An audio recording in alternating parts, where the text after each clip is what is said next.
కుర్మిల్గూడ కట్టమైసమ్మ ఆలయం వద్ద శనివారం రాత్రి జరిగిన సంఘటనపై తీవ్ర ఆగ్రహం ఆందోళన వ్యక్తం చేసిన గోషామహల్ మాజీ ఎమ్మెల్యే రాజాసింగ్ నగర నలుమూలల నుండి భారీ సంఖ్యలో వచ్చిన విశ్వ హిందూ పరిషత్, బజరంగ్ దళ్ మరియు భారతీయ జనతా పార్టీ కార్యకర్తలు, స్థానిక ప్రజలు నిజం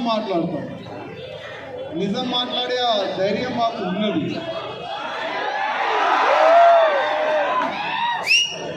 2023 తర్వాత ప్రత్యేకంగా మన హిందూ గుళ్ళకే టార్గెట్ చేస్తున్నారు. మనం ఓల్డ్ సిటీలో చూడొచ్చు, వేరే వేరే ఏరియాలో మనం చూడొచ్చు, ఇవాళ కట్టమైసమ్మ టెంపుల్ కూడా మనం చూడొచ్చు.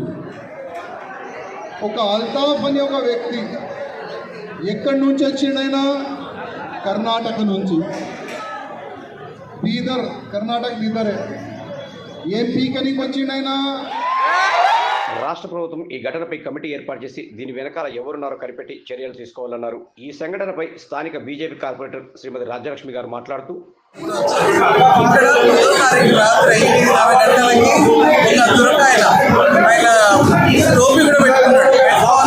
అమ్మవారు ఉంటారు, అక్కడ మేము బలిస్తూ ఉంటాం. అంటే అక్కడికి వచ్చి మలమూత్రాలు చేసి 8:30 గంటలకి అక్కడ మలమూత్రాలు చేస్తుంటే మన వాళ్ళు పట్టుకున్నారు. ఇద్దరు వస్తే ఒక ఆయనని పట్టుకున్నారు, ఆయనని జైలు వేశారు. మన పోలీసులు ఎప్పుడులాగానే ఆయన పిచ్చోడని చెప్తున్నారు. అసలు ఎంత ధైర్యం వాళ్ళకి.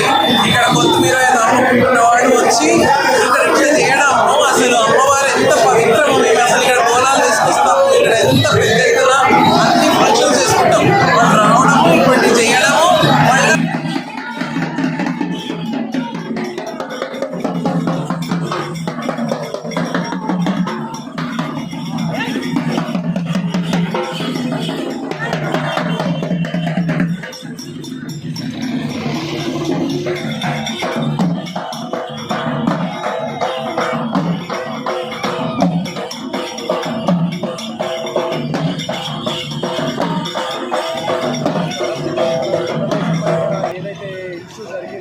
ఆ ఇష్యూ వల్ల ఈరోజు మనము అందరూ కలిసి మన సుశక్తుల బోనాలు తీయడం జరుగుతుంది. ప్రతి ఒక్కరు ఇక్కడ ఇప్పటి వరకు ఇది 6వ గుడి ఈ ధ్వంసం చేయడము. ఈ విధ్వంసాలు ఎప్పటి వరకు ఇట్లానే చేసుకుంటూ పోతారు. మన గవర్నమెంట్ కూడా ఏం పట్టించుకుంటలేదు.